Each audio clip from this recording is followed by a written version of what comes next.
The subject of English is always the site of subjectivity. This is a fundamental belief that governs and often frightens many English teachers. Human subjectivity, as in who and what we are, is a direct result of our individual backgrounds and experiences. It is an ongoing and continual process which changes and morphs over time. And it can be argued that the study of English can accelerate this process by actively encouraging the production of subjectivities. Subjectivity is not something we should be afraid of. Instead, we should harness it and use it as a tool to help guide us to more effective teaching practices in the study of English. In Yanqing's study on subjectivity, he discusses how some methods of teaching English, such as teacher talking, student listening, teacher writing, student copying, result in the student becoming passive learners, which can hinder the full learning process.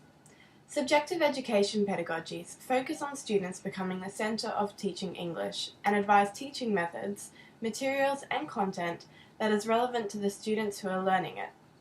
The main focus should be to promote the all-round development of students and encourage their subjectivity to play a part in student learning.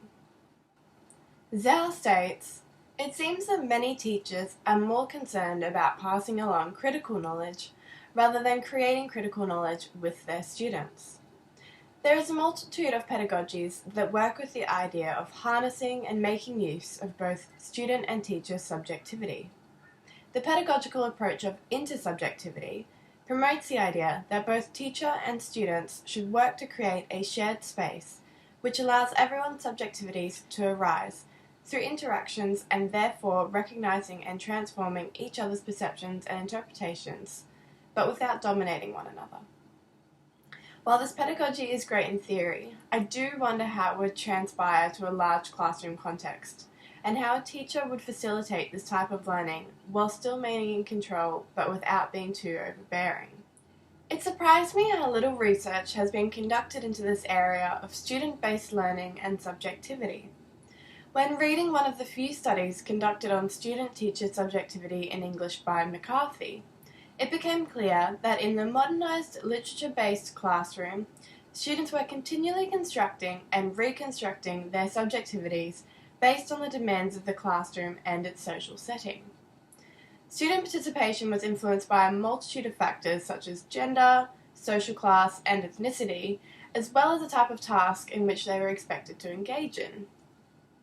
This particular study found that by negotiating the task and arranging students into small peer-led groups rather than whole class learning from the teacher, that the students were able to craft new interpretations based on others' ideas.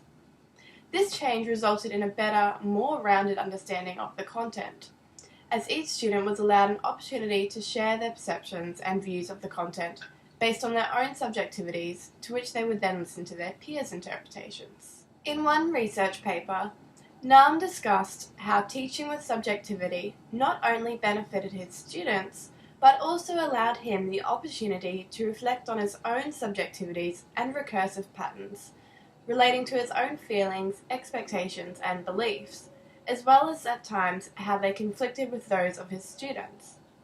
He states, "By critically reflecting on my subjectivity as the teacher, I had the opportunity to realize discrepancies between my own expectations and realities, and conflicts between my own beliefs." I enjoyed his reflections as they were a reminder that we too are still learning every day, and sometimes some of the most valuable lessons come from our own students.